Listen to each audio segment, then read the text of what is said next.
The first scream wasn't pain. It was defiance. "Don't touch me." The voice tore through the ICU hallway like broken glass, raw and feral, followed by the metallic crash of a tray hitting the floor. Nurses froze mid-step. A heart monitor spiked, then screamed its own warning. In room 304, a dying man had decided he would rather fight the world than surrender to a needle. Security rushed in first. 2 men in navy jackets, boots squeaking against the polished linoleum. One reached for the bed rail. The man on the mattress lunged with shocking speed, skeletal arm whipping out, fingers locking around a wrist. Bone cracked. Not loudly. Just enough. The guard howled and staggered back, clutching his forearm, eyes wide with disbelief. "Get him restrained," someone shouted. "Sedate him now. Call the police." The man on the bed didn't hear any of it. Daniel Harper, 68 years old, 130 pounds soaking wet, ribs sharp under a paper gown, was staring past them. His breath came in measured pulls, in through the nose, hold, out through the mouth. Not panic breathing, tactical, deliberate, like he was counting something only he could see. Dr. Ryan Coleman stood just outside the door, jaw tight, glasses slipping down his nose as he flipped through the chart with irritated precision. "This is ridiculous," he snapped. "He's septic. He's hallucinating. Restrain him before he hurts someone else." His voice was sharp, rehearsed, the tone of a man used to being obeyed. 29 years old, fresh confidence, no cracks yet. Daniel's clouded left eye drifted toward him. The right one stayed sharp, cold, tracking. "You gave the order," Daniel rasped. "I heard you." His voice sounded like gravel dragged across asphalt. "You don't get to give orders in my perimeter." That word landed wrong. Perimeter. A few nurses exchanged looks. Dr. Coleman rolled his eyes. "He thinks he's in combat," he muttered. Classic paranoia. Then Emily Carter stepped into the doorway. She didn't rush, didn't shout. She just stood there, hands open, eyes steady, taking in the wreckage. Overturned tray. Blood on the tile. A guard shaking with pain and humiliation. And the man on the bed, coiled tight, every muscle ready to strike again. Emily had been a nurse for 18 years. Trauma wards, night shifts. She had seen addicts beg and CEOs threaten lawsuits with their last breath. She knew fear. This wasn't it. Daniel wasn't afraid of the hospital. He was afraid of surrender. And as Emily watched his eyes flick to the ceiling, to the door, to the corners of the room, she felt a cold certainty settle in her chest. This man wasn't fighting doctors. He was holding the line. Emily didn't raise her voice. She didn't need to. Everyone take one step back. It wasn't loud, but it carried. The kind of calm that cuts through noise instead of competing with it. The guards hesitated, adrenaline still buzzing in their limbs. Dr. Coleman scoffed, already turning back to the chart. "Emily, get out of the way. He's violent." He broke a guard's arm. "He reacted," she said, eyes never leaving Daniel. That's not the same thing. Daniel's fingers were still clenched, knuckles white, trembling not from weakness, but from restraint. Sweat slicked his temples. His chest rose and fell in clean, controlled cycles. Emily noticed the details no one else had time for. The way his head tilted slightly, favoring one ear. The way his gaze kept returning to the doorway, not the needle. The faint scar peeking from under the hospital bracelet, old and surgical. Military old. "Mr. Harper," Emily said, taking a single step forward. Daniel's shoulders tightened instantly. His grip flexed. "Don't come closer," he warned. "I'm not," she replied, stopping exactly where she was. "I just want to understand why you think we're here to hurt you." Dr. Coleman let out a sharp laugh. "Because he's delirious." Daniel's eyes snapped to him. "You're the handler," he hissed. Same eyes, same calm. You give orders while other men die. The room went still. Even the heart monitor seemed to pause between beeps. Emily felt it then. The shift. This wasn't psychosis spilling nonsense. This was memory bleeding into the present. She glanced at the monitor. Heart rate climbing. Blood pressure unstable. The longer they pushed, the worse it would get. "Ryan," she said quietly. He bristled at the familiarity. "What?" "If you sedate him right now, with his heart doing that, you could put him into cardiac arrest." "That's your opinion," he snapped. "No," Emily said. "That's physiology." She turned back to Daniel. "No one is taking you anywhere. No one is signing anything. You're here because you're sick, and because your leg is infected. That infection will kill you if we don't treat it." Daniel swallowed hard. For the first time, doubt flickered across his face. Just a crack. He looked down at his shaking hands, then back at the door. "If I sleep," he whispered, almost to himself. "I talk." Emily felt a chill run up her spine. She straightened, heart pounding, and made a decision that would follow her for the rest of her life. "Give me 5 minutes," she said, turning to Dr. Coleman. Alone with him. No restraints, no drugs. Coleman stared at her like she'd lost her mind. "Absolutely not. If he codes because you forced this," she said evenly, "that's on your license, not mine." The silence stretched. Finally, with a sharp exhale, Coleman threw up his hands. 5 minutes. Then I call security and the cops." The door shut behind them with a heavy click. The hallway noise faded. Inside room 304, it was just Emily Carter, Daniel Harper, and a war that had never ended. Emily didn't move closer. She pulled a chair from the corner instead, the legs scraping softly against the floor, and sat down near the foot of the bed. She kept her hands visible. Empty. Non-threatening. Daniel tracked every inch of her with that sharp eye, muscles still coiled, waiting for the next attack that never came. The storm outside rattled the windows.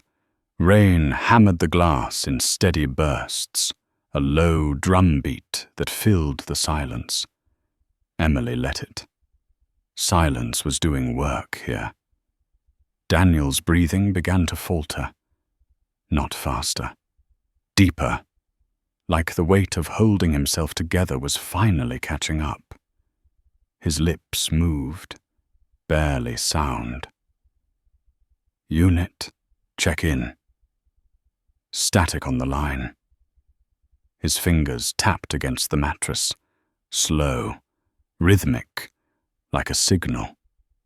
Emily watched his forearm. The tattoo was older than the skin around it. Ink faded almost to shadow. A shape emerged under the scar tissue. A knight. A lightning bolt.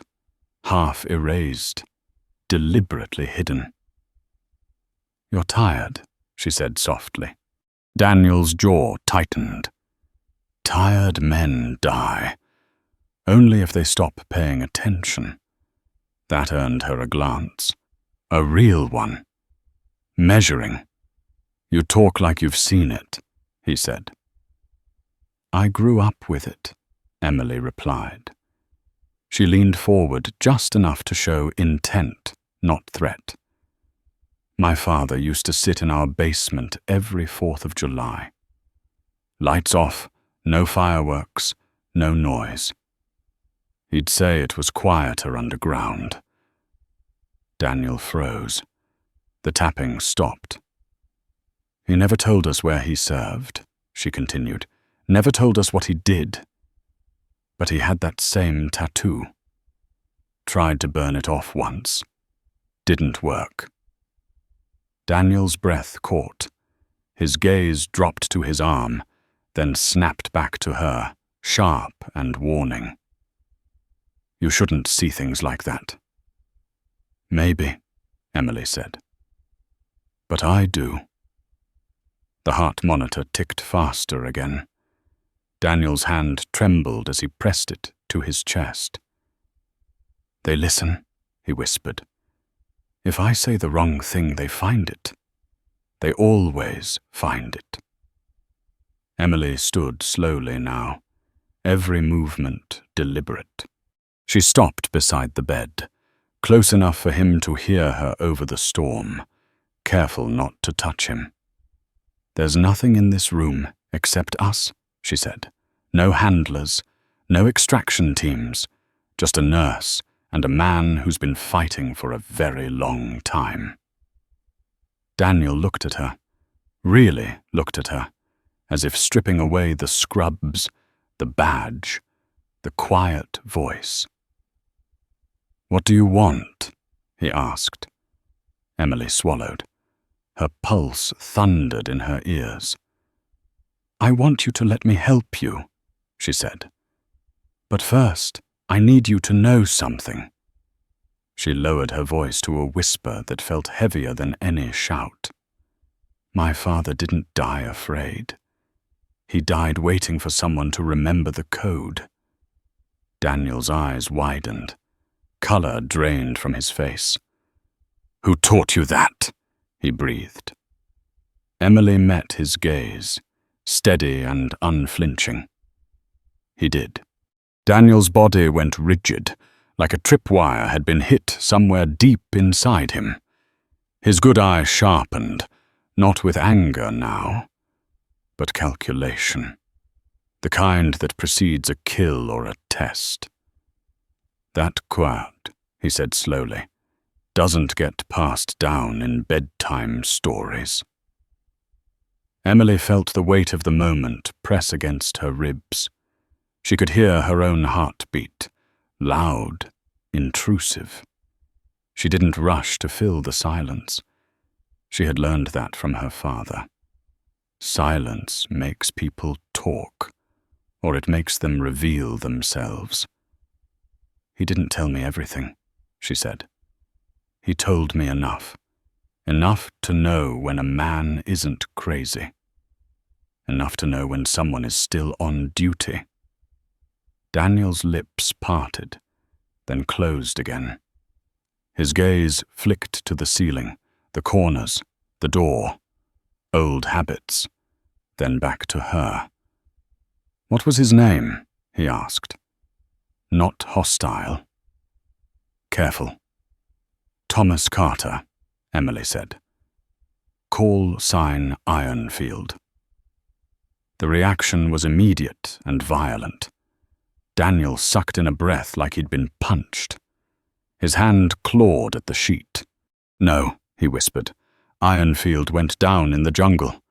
We waited 3 days, 3 nights. He never made extraction." "He did," Emily said. Her voice shook despite her effort. "He crawled out. He lived 40 years looking over his shoulder. He died 4 years ago.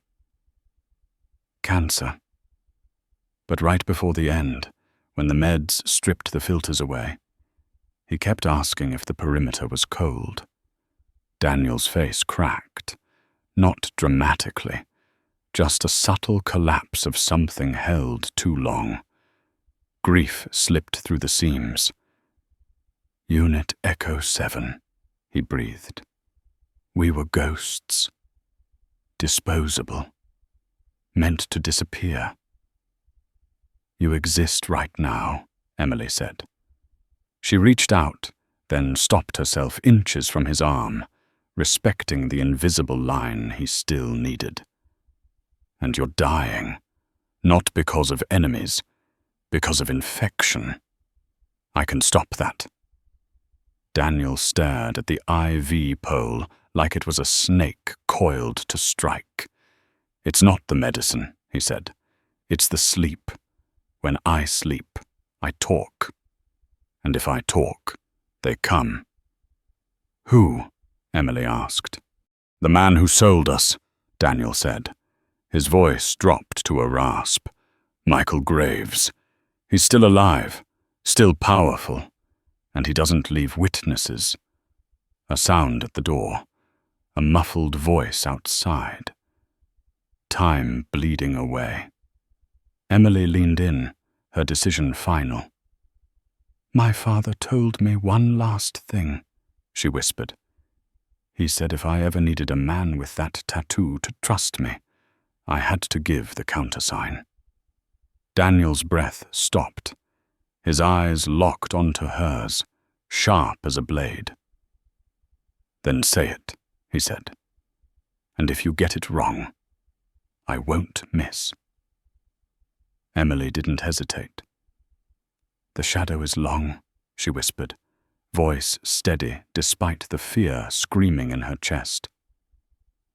"But the fox walks at midnight." For a heartbeat, the world held its breath. Then Daniel Harper exhaled, a broken sound of relief and disbelief. "The moon pays no debts," he whispered back. And just like that, the war inside him stood down. Daniel slumped back against the pillows, as if someone had cut the wires holding him upright. The tension drained from his body in visible waves, leaving behind something smaller, older, unbearably human. His hands trembled now for a different reason. Exhaustion, relief, grief catching up all at once. "Permission to treat," Emily said quietly. Daniel looked at the IV pole again, then at her. The sharpness was gone from his eye, replaced by a weary clarity. "Permission granted," he said. "Secure the line." Emily moved fast, no wasted motion. She cleaned the site, slid the needle in clean and sure, taped it down with practiced hands. Daniel didn't flinch. He watched her like he was memorizing her face, like this moment mattered more than the pain. When the fluid began to flow, his shoulders sagged, breath finally uneven, no longer controlled by doctrine. The door burst open. Dr. Coleman stormed in, flanked by 2 security guards and a pair of police officers, all adrenaline and authority. "Time's up," he snapped. "Step away from the patient. Officers, restrain him. Stop." The voice didn't shout. It didn't need to. Every head turned. Daniel was sitting upright now, IV line secured, hand resting calmly on the blanket. His voice was steady, commanding, not loud, but undeniable. The nurse stays. Coleman scoffed. "Sir, you're confused." Daniel's gaze locked onto him, cold and absolute. "Doctor, if anyone else touches me, I will treat it as an act of aggression." The guards hesitated. The cops exchanged looks. Something in Daniel's tone cut through procedure, through badges and protocols. They stepped back without fully understanding why. Emily felt the shift ripple through the room. "Proceed," Daniel said to her. She did. As the medication worked, his eyelids grew heavy. He leaned closer, voice dropping to a whisper meant only for her. "You're Ironfield's girl." Emily swallowed. "Yes." "He saved my life in '82, Daniel murmured. "Dragged me out when I was bleeding out and wouldn't let go of the perimeter." His eyes closed for a moment, then opened again, sharp with sudden urgency. "Be careful with that code. Saying it wakes things up." "It's just words," Emily said softly. Daniel's mouth twitched, not quite a smile. "No," he whispered. "It's a beacon." The monitors steadied. The room exhaled. Dr. Coleman retreated, rattled. Dignity bruised. Emily stayed by the bed as Daniel drifted into sleep. As she adjusted the gown, her fingers brushed against his side. She froze. Under the thin fabric, beneath layers of scar tissue and grime, was a wound that didn't belong to a fall. It was round, ragged, fresh. A bullet hole, roughly stitched closed with fishing line. Emily straightened slowly, heart pounding. Daniel Harper hadn't come to the hospital by accident. He had been hunted. Emily stood very still, her gloved hand hovering just above Daniel's abdomen, as if the air itself might set something off. The room felt smaller now, tighter. The steady beep of the monitor sounded too loud, too exposed. She peeled the gown back just enough to be certain. There was no mistaking it. Entry wound, clean angle, no exit. Recently closed. Poorly. Fishing line bit into inflamed skin. A field fix meant to buy time, not heal. Her throat went dry. In Washington state, this wasn't a gray area. Gunshot wounds weren't optional paperwork. They were mandatory reports. Call the charge nurse. Call the police. Lock it down. She had done it a dozen times before without thinking. Protocol existed, so people didn't have to make choices like this alone. But Daniel Harper wasn't just a patient anymore. The words he'd whispered echoed back, sharp and cold. "It's a beacon." Emily glanced at the door, then at the hallway beyond the glass. Normal hospital life continued outside. Carts rolling, low voices, the illusion of safety. She looked back down at Daniel's face, slack with sleep. The fight finally paused. A ghost of a man who had been running for decades. She reached for fresh gauze and covered the wound, layering clean white over the ugly truth beneath. Her hands moved on instinct, precise and careful. She charted with a pen that suddenly felt too loud on paper. Abrasion from construction fall. Treated. Stable. She hated herself for how easy the lie came. As she lifted Daniel's canvas jacket from the chair to hang it in the closet, something heavy slipped from the pocket and hit the floor with a dull metallic thud. A lighter. Old. Scratched silver. The kind you didn't buy at a gas station. She picked it up, flipping it open without thinking. No spark. Dead flint. Her fingers paused. The weight felt wrong. Off balance. Emily turned it over and noticed the seam. The bottom plate wasn't quite flush. She checked the door again, then pried gently with her fingernail. It popped free. Inside, wrapped in oil-stained paper, was a micro SD card. "You found it." Emily jumped. The lighter nearly slipped from her hand. Daniel's eye was open now, clear and alert despite the drugs. "That's the ledger," she whispered. Daniel nodded faintly. "Digital copy, names, coordinates, money trails." He winced as he shifted. They burned the originals decades ago. I kept the truth small. Portable. "Who shot you?" Emily asked. Daniel's jaw tightened. "Michael Graves," he said. "And if he knows I'm here, this place is already compromised." Emily closed the lighter, the click sounding final. Somewhere deep in the hospital, a decision had just been made. And it would cost everything. The overhead speakers crackled once, then twice, before a flat, mechanical voice cut through the hospital. Code Grey. Main lobby.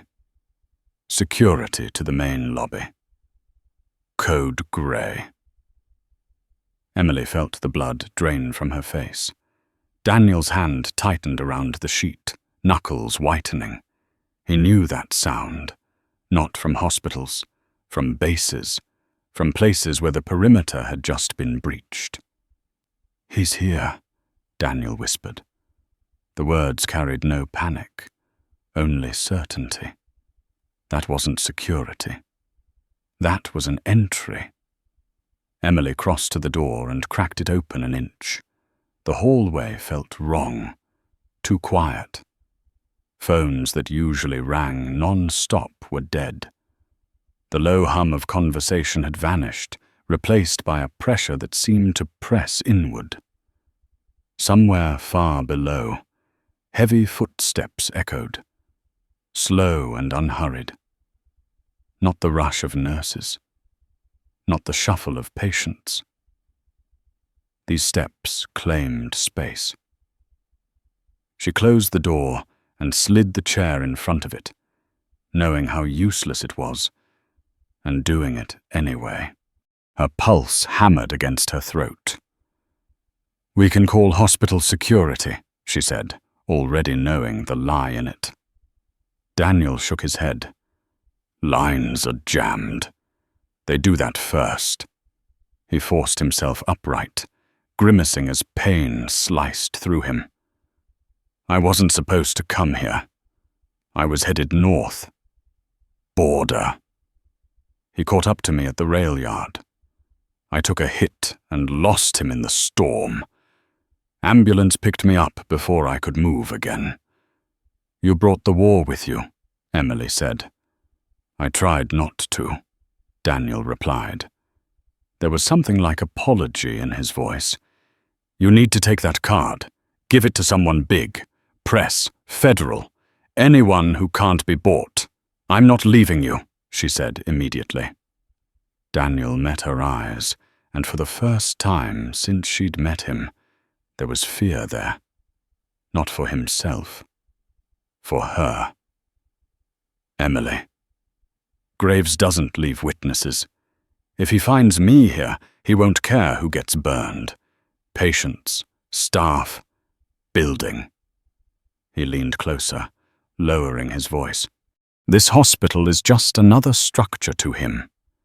The footsteps stopped outside the unit. Voices murmured. Calm, polite. The sound of men who expected doors to open. Daniel pressed the lighter into Emily's hand. Hide it. Somewhere no one looks. She slipped it into the front pocket of her scrubs, heart racing. You're safe here, she said, hating the weakness of the words. Daniel gave a sad, knowing look. Cameras fail. Witnesses disappear. The door handle twitched. Somewhere below, St. Jude's Memorial stopped being a hospital and became a battlefield. The elevator chimed at the end of the corridor, soft and polite, like it didn't understand the violence it had just delivered. Emily's breath caught. Daniel swung his legs off the bed, swaying as the effort ripped through him. The IV pole rattled, wheels squealing softly as he grabbed it for balance. You need to lie down, she whispered. Barricades are for people waiting to be rescued, Daniel said. His voice had changed again, lower, centered. Nobody is coming. Footsteps moved closer now. Slow, confident, leather soles on tile. A man who knew exactly where he was going. Emily pressed her ear to the door. She heard voices at the nurse's station. Calm, polite. A man asking questions with the authority of someone who expected answers.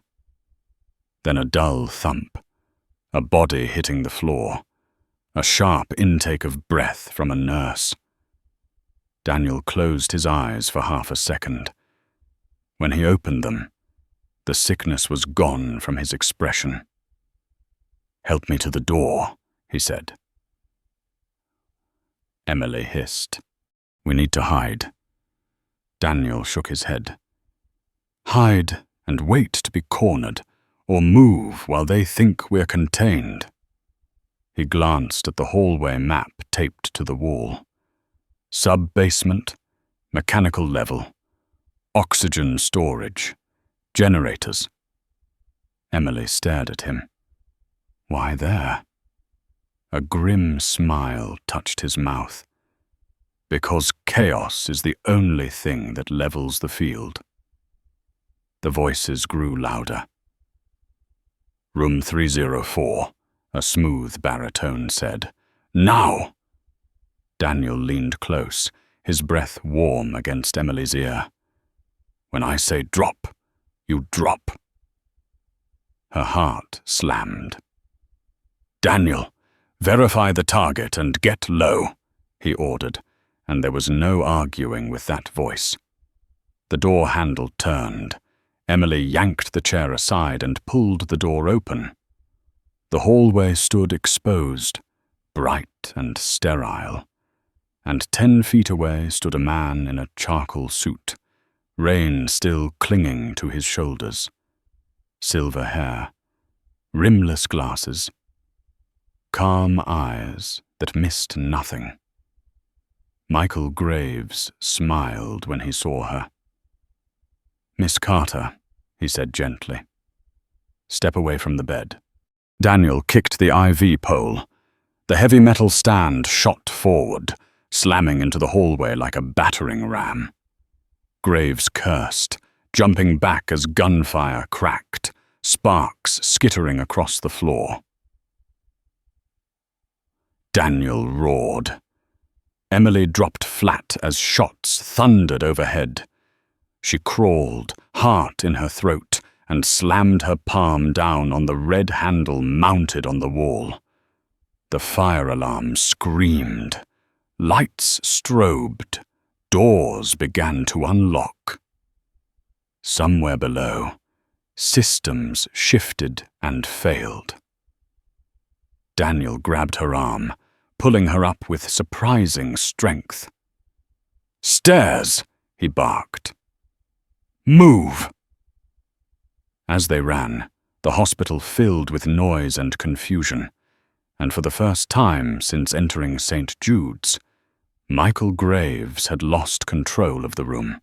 The stairwell swallowed them in concrete and echo, the fire alarm's shriek bouncing off the walls like a living thing.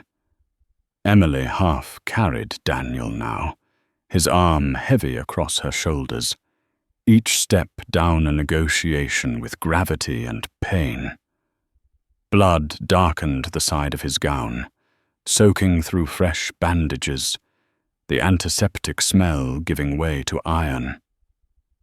"Leave me," Daniel rasped when his foot slipped on the landing. "Block the door. Run." Emily tightened her grip. "Shut up," she said, breath tearing in and out of her chest. "We don't leave people behind."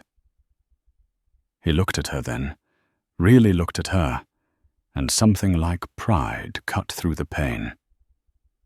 "Ironfield taught you well." They hit the sub-basement doors hard. "Authorized personnel only." Emily threw her weight against the crash bar, and the doors burst inward, dumping them into the mechanical heart of the hospital.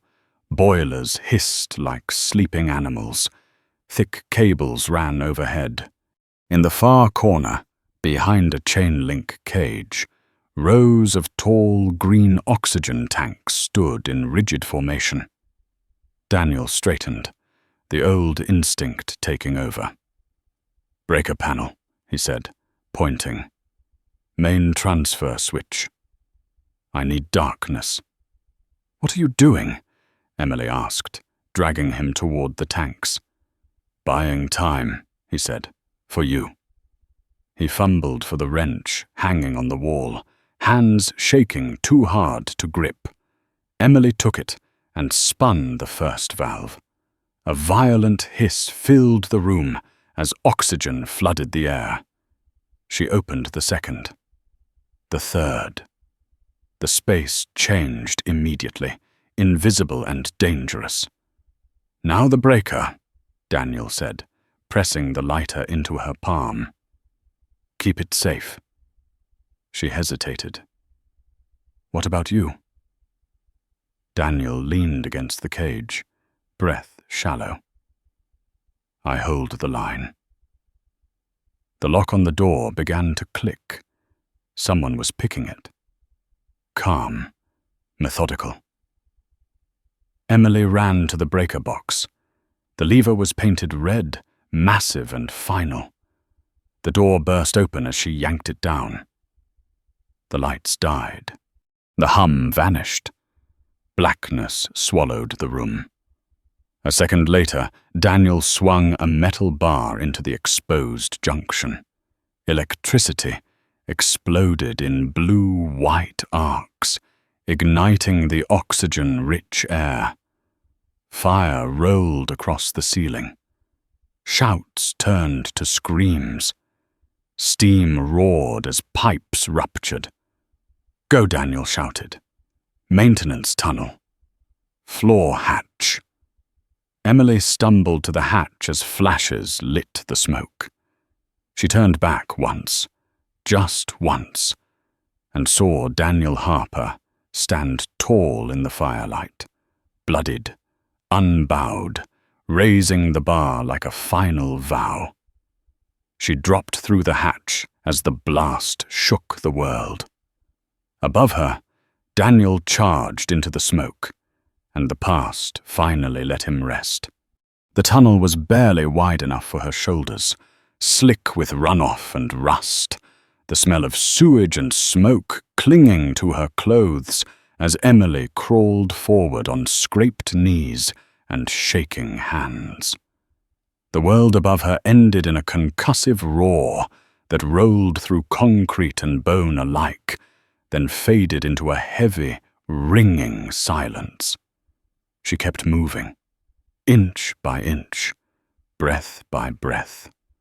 The lighter dug into her ribs, a small, solid promise that the truth was still with her. When she finally forced the rusted grate open and spilled into the alley, rain washed soot from her face, and steam rose from the street like the city itself was exhaling. Sirens wailed in the distance. She didn't wait to see who arrived first. She walked until the noise thinned, until the night felt anonymous again. At an all-night internet cafe 3 miles away, she paid cash, sat in the back, and slid the microcard into a reader with hands that refused to be steady. Files bloomed across the screen. Letters authorizing expendable assets, coordinates of mass graves, ledgers mapping billions through shell companies and political favors. Names that had learned how to hide in plain sight. She uploaded everything. Slowly, methodically, to outlets too large to silence, to drops built for people who knew they might not survive the send. When the bar hit complete, she snapped the card in half and dropped the pieces into separate trash cans, then stepped back into the rain with a hood pulled low and a spine finally straight. By morning, headlines broke like thunder. Arrests followed. The man who walked into St. Jude's with a smile was led out in cuffs, small and shouting, while cameras kept rolling. Officials promised inquiries. Families were notified. A unit erased on paper was spoken aloud again. Emily watched the coverage from an airport terminal days later, the lighter warm in her pocket. She didn't smile. She felt lighter. Not free. Purposeful. She had names to find and stories to deliver, one door at a time, until the ghosts were given back to the living. The flame flickered once before she snapped it shut, a quiet signal to a soldier who finally stood down. If this story moved you, take a moment to like and subscribe, and leave a comment with these 3 words: tell the truth.